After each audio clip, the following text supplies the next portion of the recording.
On the morning of October 22, 1907, the Knickerbocker Trust Company of New York suspended payments to depositors. Within hours, crowds gathered outside. The panic that followed nearly collapsed the entire American banking system before the Federal Reserve existed to stop it. The crisis had roots in the San Francisco earthquake of 1906. Insurance claims drained gold from New York banks, tightening credit. Speculative schemes by copper magnate F. Augustus Hines then ignited the fuse. When his attempt to corner the copper market collapsed, every bank connected to him came under suspicion. Trust companies, lightly regulated institutions that held deposits but were not subject to reserve requirements, had expanded recklessly. They borrowed short and lent long into speculative ventures. When confidence broke, depositors ran. The trusts had no reserves to meet them. In 3 weeks, the New York Stock Exchange fell 50% from its January peak. Call money rates, the overnight lending rate for brokers, spiked to 150%. Hundreds of banks across the country suspended payments.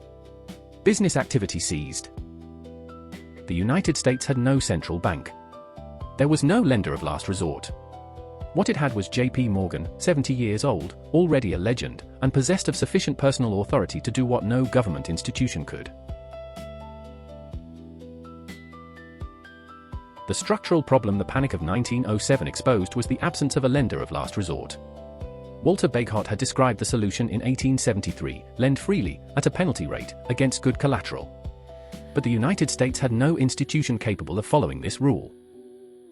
The national banking system, created during the Civil War, required banks to hold reserves in other banks, creating chains of dependency. When interior banks needed cash, they withdrew from their New York correspondents. New York banks then contracted lending to shore up their own reserves. The crisis amplified through every link in the chain. Trust companies operated with no reserve requirements and no regulatory oversight. They had captured market share by offering higher deposit rates and broader lending. When panic struck, they had nothing to draw on. Their collapse threatened to pull down the entire banking system. The inelasticity of the currency supply made everything worse. Banks could not expand money supply in response to a liquidity crisis. Clearinghouses could issue certificates among member banks, but this was an ad hoc patch on a structural hole. The deeper problem was political. American hostility to concentrated financial power, rooted in Jacksonian democracy, had killed 2 previous central banks. The country was ideologically opposed to the very institution it needed most.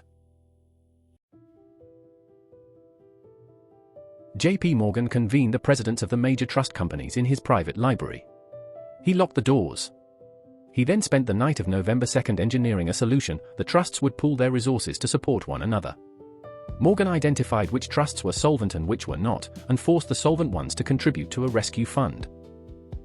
Morgan also coordinated a rescue of the New York Stock Exchange, which was about to close for lack of funds on October 24.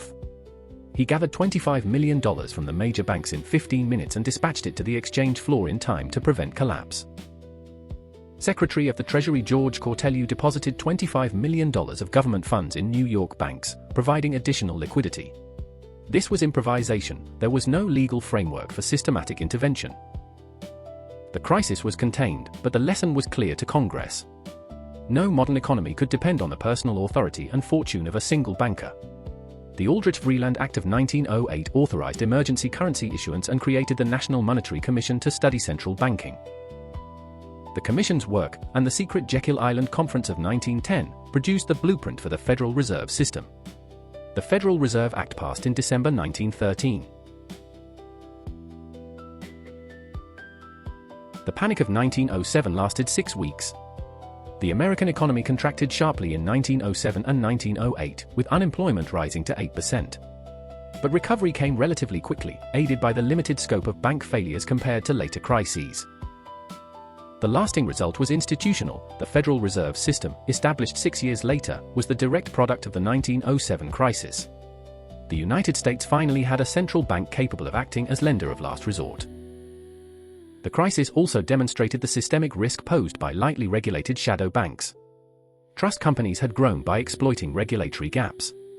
The panic revealed that deposit-taking institutions outside the regulated banking system posed risks to the entire financial system, a lesson that would need to be relearned in 2008. J.P. Morgan died in 1913, the year the Federal Reserve opened. The institution he had made necessary through his indispensability replaced him. One man's authority had substituted for institutional design for too long. The modern central bank was, in part, his memorial. The Panic of 1907 was, in one sense, the American counterpart to the Long Depression of 1873. Episode 2. Both crises exposed the absence of stabilizing institutions that modern economies require. The 1907 crisis exposed it more dramatically because it had a face, Morgan's, and a resolution that demanded an institutional replacement. The patterns repeat. The faces change. The cost is always borne by those who had no say. Economic Crisis Explained. 2026.